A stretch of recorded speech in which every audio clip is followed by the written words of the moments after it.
Bonsoir à toutes, bonsoir à tous. Ravi de vous retrouver pour votre grand prime des prédictions 2017 sur IDF1.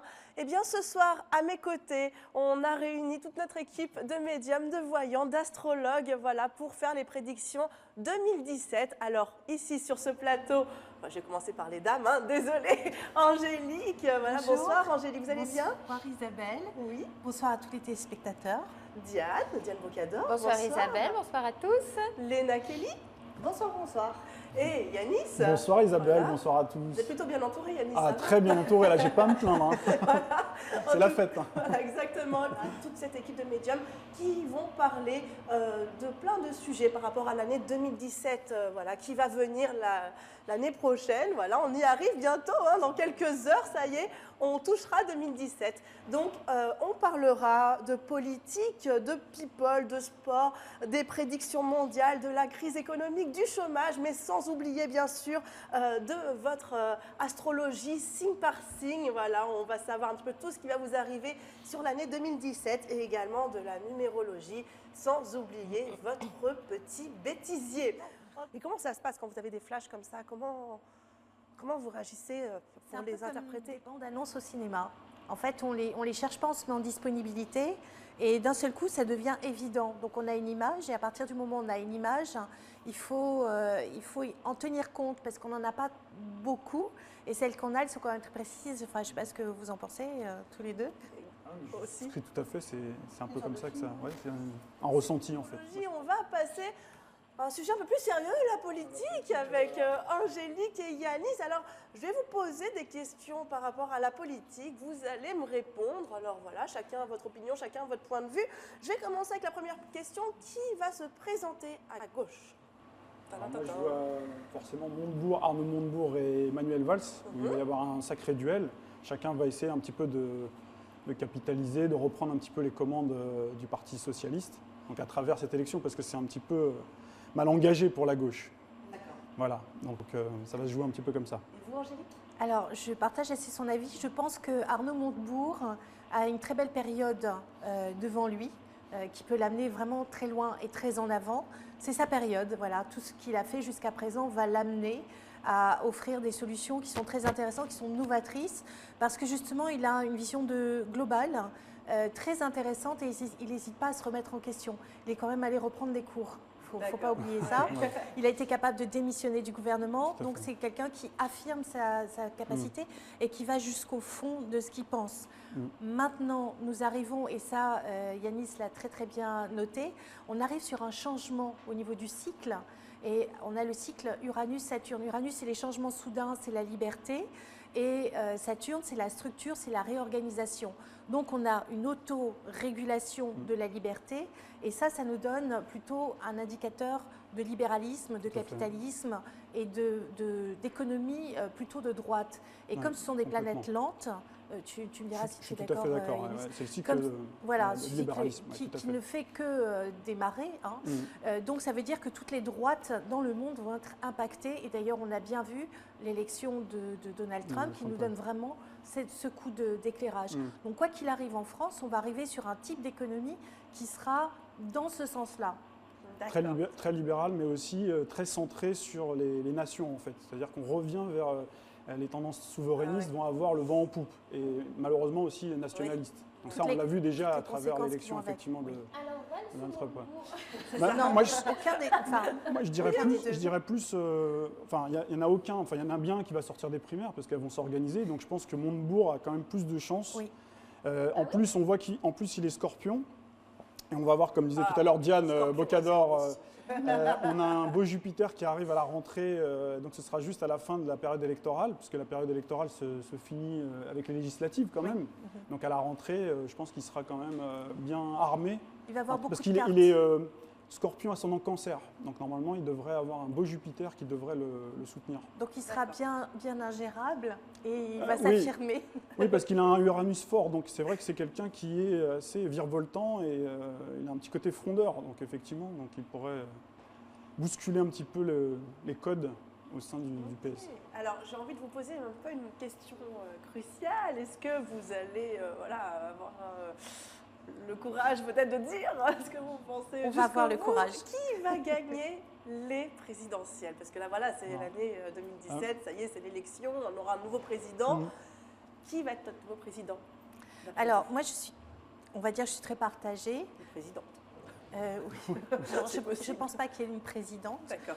Si on pense à Marine Le Pen, je pense qu'elle est en train de poser des jalons qui sont extrêmement puissants et importants pour les années à venir. Je ne la vois pas être élue présidente cette année.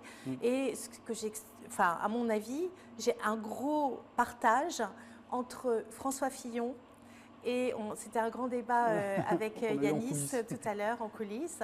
François Fillon et Emmanuel Macron. Et pourquoi? Parce que Emmanuel Macron, si je regarde le jour du deuxième tour des élections présidentielles, au 7 mai à 20h, il a quand même le chemin de vie qui arrive pile sur son Saturne à 7 secondes près. Et ça fait un trigone, donc un très bel aspect, c'est-à-dire 4 signes d'écart, 4 signes de 30 degrés, ça nous fait 120 degrés. C'est un aspect de toboggan, de facilité, j'essaye d'éclaircir en fait. Avec une conjonction Soleil-Mercure qui fait que de lui, quelqu'un de très pragmatique, de très communicant, une grande jeunesse d'esprit, une profonde maturité, une capacité d'être pédagogue avec un côté très orateur. Mais en même temps, il y a un carré au milieu du ciel. Donc, au milieu du ciel, c'est le destin, donc il peut y avoir un blocage qui dit, voilà... Juppé, on a pâti de ce voilà. Saturne au carré du MC, et pas que lui. Sarkozy aussi, il avait le Saturne au carré du MC. Oui, il était mal placé. Donc, j'aurais envie de dire quand même qu'il a des atouts très forts et très puissants parce que effectivement, il y a un carré qui peut bloquer et qui dit que par la suite, de toute façon, c'est l'homme fort de la gauche. Il n'y a pas d'autre. Il est fait pour être président. Si on regarde son nœud sud et si on part sur l'hypothèse des vies antérieures, si on part sur cette hypothèse-là, il aurait déjà bien géré le pouvoir. Donc c'est un homme de pouvoir qui le gérera très bien. Ça, c'est le premier point. Et François Fillon, c'est un peu différent. C'est qu'il se retrouve à droite avec une expérience fabuleuse déjà, mais il est dans un cycle de droite avec le cycle Uranus-Saturne. D'accord. Alors, un petit mot à rajouter, Oui, un Yanis. petit mot à rajouter. Donc moi, je vois de toute façon Fillon qui a un destin présidentiel. Donc pour moi, ce sera lui qui sera élu, donc sans ambiguïté. Voilà, c'est trop ambigu, comme ça. Voilà. Concernant Macron, j'y crois pas trop. Donc après, je dis que je suis partagée. Voilà. C'est-à-dire que moi, je vois plus Marine Le Pen quand même faire une véritable radia. Vous pensez que ça sera donc elle pourrait même passer. Moi, je la vois même être peut-être en tête au premier tour. Voilà, et être au coude à coude ensuite avec Fillon et au donc, deuxième. Vous pensez quand même que Fillon va sortir gagnant? Enfin, au coude à coude, après, au niveau des pourcentages, ça va se jouer, ça sera serré. Elle ne va pas crever le plafond de verre. Oui, bien sûr. Elle est très bien placée, mais son ascendant est en balance. balance. Elle a un ascendant balance, mais elle a un qui beau est au carré Jupiter de d'ailleurs. Pluton, en Capricorne. Mais comme Fillon. Fillon aussi, en fait. Fillon aussi, il est ascendant balance. Et d'ailleurs, c'est ce qu'il a porté dans les dernières lignes droites. C'est le souci, justement. Et Macron, il a une Neptune, en fait, qui est dissonante. Donc, ça donne, en fait, une illusion. C'est-à-dire qu'il donne l'illusion aux gens, aux électeurs, qu'il est la rénovation. Mais en réalité, c'est un homme, en fait, qui est jeune, mais qui a des idées finalement très vieillottes. En fait, ils seraient très déçus, les gens. Ah oui. Mais c'est pas faux par rapport à la Neptune. Il est très virevoltant avec un Mars-Uranus. Il y a un carré ou une opposition Mars-Uranus, plutôt un carré, parce qu'il a un Uranus, je crois, en Scorpion. Et donc c'est quelqu'un en fait qui est très changeant aussi, qui est très virevoltant, qui aime bien bousculer les codes. Mais en fait, c'est en surface, quoi, en réalité. Alors, juste pour conclure, parce qu'après, on va voir passer à d'autres trucs, parce que j'avais quand même quelque chose à rajouter par rapport à ça, parce que tu parles de Neptune dissonant. Mais si on va par là, il y a quand même une conjonction Mercure-Lune, Soleil en Poisson pour François Fillon. Et donc, il y a Neptune de transit qui passe dessus, qui est au carré de Saturne en Sagittaire. Donc là, peut-être qu'il va faire des maladresses. Oui, alors ça, par contre, c'est vrai. C'est-à-dire que quand il sera élu, ça va être difficile. On en discutait tout à l'heure avec Diane Cador. Effectivement, ça va être très compliqué, surtout les 2 premières années, jusqu'en 2019. À mon avis, ça va être très difficile. Donc, vous voyez, vous, Fillon, moi, je vois Fillon. Et vous moi, je dis que Fillon est très bien placé, mais j'ai quand même un coup de cœur pour Emmanuel Macron, malgré tout. D'accord. Un coup de cœur astrologique, oui. Mais pas que, parce que franchement, il est beau. Il est beau, il est intelligent, mais il est pris. La petite faiblesse d'Angélique. Et sa femme est magnifique. Mais les gens vont moins être dans la séduction, justement. Ils sont plus dans le côté sérieux, savoir où on va maintenant, c'est fini. C'est très juste ce que tu dis, parce qu'il y aura beaucoup de de choses horribles et des coups bas, avec Uranus carré Pluton qui reprend du service sur le premier trimestre. Ça va être méchant et ça va être mesquin aussi. On va devoir passer, je suis désolée, on pourrait continuer toute la soirée, mais malheureusement on a d'autres sujets à traiter.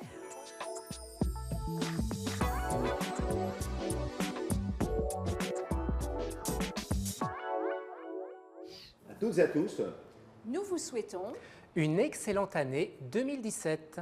Nous vous souhaitons beaucoup d'amour, prospérité et santé, et une bonne année 2017. Que votre année 2017 soit pleine d'amour, de réalisation, de joie, de gaieté, de vitalité et d'énergie. Bonne année 2017. Bonne année.